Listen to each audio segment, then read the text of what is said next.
Ayan, good morning mga kamasa. Update ko kayo sa ating mga alagang kalapate. Ayan, nakapagpapisa na tayo mga kamasa na Vienna. Ayan, dalawa ang napisa ni Vienna. Ay mga kamasa, updated sa mga breeder natin. Dalawa na napisa ni Vienna. Pares ng Vienna. Laki ng mata ng Vienna. Ay mga kamasa, kita yun sa video, dalawa. Yung ating galawit, baka matapakan pa yan, dalawa. Tingnan natin kung makikita natin kung gaano ang kulay. Maliit pa, wala pang kulay. Nasa 3 days na ito mga kamaster. Ito pa yung isang tipler natin, isa lang napisa mga kamaster. Laki na. Ang magulang ay nasa bubungan. Tiger grizzly lumabas mga kamaster. Napakagandang tipler. Singsingan na natin.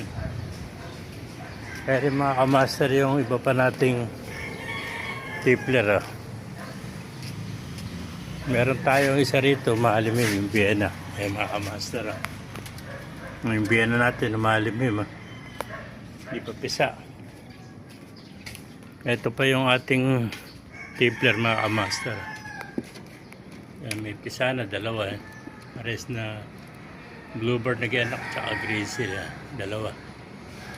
Tingnan natin para makita niyo mga picture mga kamaster, yung dalawa. Ganda Sinsingan na rin natin to. Hindi ko na na-vlog yung paglalagay ng singsing.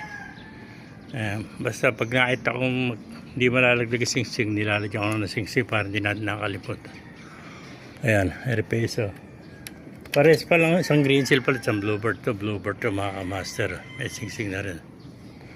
Dalawa na pisa ng tipler. Dalawang young bird natin. Itong out na yan. Ito pa yung dalawang picture ng mga kamaster. Anak naman ng brown.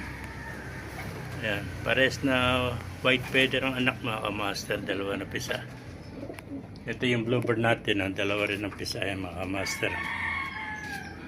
Tignan natin po. Matapang ito. Nagkapipisa lang para mga kamaster. Dalawa.